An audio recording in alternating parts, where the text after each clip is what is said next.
पत्रकार सुरक्षा कानून लागू होने पर मुख्यमंत्री भूपेश बघेल ने सभी पत्रकारों को दी बधाई। बीजेपी के वायरल सूची को लेकर के मुख्यमंत्री भूपेश बघेल का बड़ा बयान। कहा, भाजपा की सूची का लीक हो जाना उनकी आंतरिक गुटबाजी को बताता है, वरना भारतीय जनता पार्टी का सूची लीक हो जाए यह संभव नहीं था। महादेव ऐप मामले को लेकर के मुख्यमंत्री भूपेश बघेल ने कहा, उन्होंने कहा केंद्र सरकार पर कटाक्ष करते हुए कहा कि छत्तीसगढ़ सरकार मामले में पहले से की कार्रवाई कर रही थी, बीच में केंद्र सरकार आ गई। उन्होंने सवाल उठाया कि केंद्र सरकार इसको बंद क्यों नहीं करती। भूपेश बघेल ने पूरे मामले को राजनीतिक षड्यंत्र बताया। जाति जनगणना मामले को लेकर के मुख्यमंत्री भूपेश बघेल ने कहा, देश में जातिगत जनगणना को लेकर मचे सियासी उथल-पुथल के बीच सीएम भूपेश बघेल ने केंद्र सरकार से पूछा कि जब छत्तीसगढ़ में ओबीसी की गिनती की जा सकती है, सामाजिक आर्थिक सर्वेक्षण करवाया जा सकता है, तो केंद्र की भाजपा सरकार 2021 की जनगणना क्यों नहीं करवा रही है। तो शासन ने राशि स्वीकृत की और नगर निगम के द्वारा ये कार्रवाई की जा रही है। लगभग 1 करोड़ की राशि से इसका निर्माण होगा। बाबा साहब अम्बेडकर के और सभी साथियों की जो भावनाएं थी उसके अनुरूप ये काम हो रहा है। इसके लिए मैं नगर निगम को धन्यवाद देता हूं और सभी बौद्ध समाज के साथियों को बधाई और शुभकामना देता हूं। पत्रकारों को भी बधाई।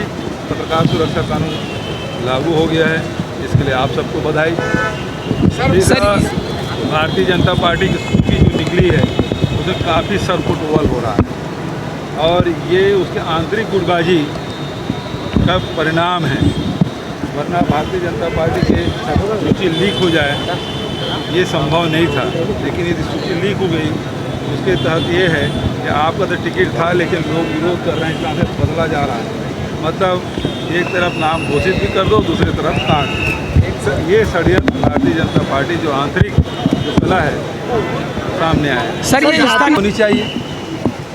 उसको उसके घर में उनको नोटिस देना चाहिए, उनको बुलाना चाहिए और उसमें कार्रवाई हो, निष्पक्ष कार्रवाई हो। हम लोग तो कार्रवाई कर रहे थे, लेकिन बीच में ये लोग आए और उसके बाद कार्रवाई करने की सबसे पहली बात तो महादेव ऐप को केंद्र सरकार बंद कब कर रही है, पहला सवाल तो ये है। और उसकी निष्पक्ष जांच क्यों नहीं हो, क्योंकि राजनीतिक द्वेषवश कार्रवाई की जा रही है, तो वो कब करेंगे। जनता पार्टी वो आरक्षण के विरोध में और ये कोर्ट के एक आदेश था कि किस आधार पर आपने पिछड़े वर्ग को 27% दिया है और ईडब्ल्यूएस के यदि 10% दे रहे हो तो किस आधार पर। तो केवल पिछड़े वर्ग के और ईडब्ल्यूएस के हम लोगों ने हेड काउंट कराया था और हेड काउंट में ये पाया गया कि ये करीब 43.5% ओबीसी है और 3.5% ईडब्ल्यूएस है। उसके आधार पर आरक्षण दिया गया है। इसमें क्या भारतीय जनता पार्टी ये नहीं मानते कि यहाँ छत्तीसगढ़ में ओबीसी 43% से अधिक नहीं है? यदि नहीं मानते तो कराए, जनगणना क्यों नहीं करा रहे हैं? बस भारतीय जनता पार्टी जो सवाल उठा रहे हैं उससे मेरा सवाल है कि 2021 की जनगणना क्यों नहीं हो रहा है, जब यहाँ हम लोग हेड काउंट करा सकते हैं, जब आर्थिक सर्वेक्षण करा सकते हैं और बिहार की सरकार जाति की जनगणना करा सकती है, तो केंद्र सरकार क्यों नहीं करा रही है? सवाल तो इसी बात का है।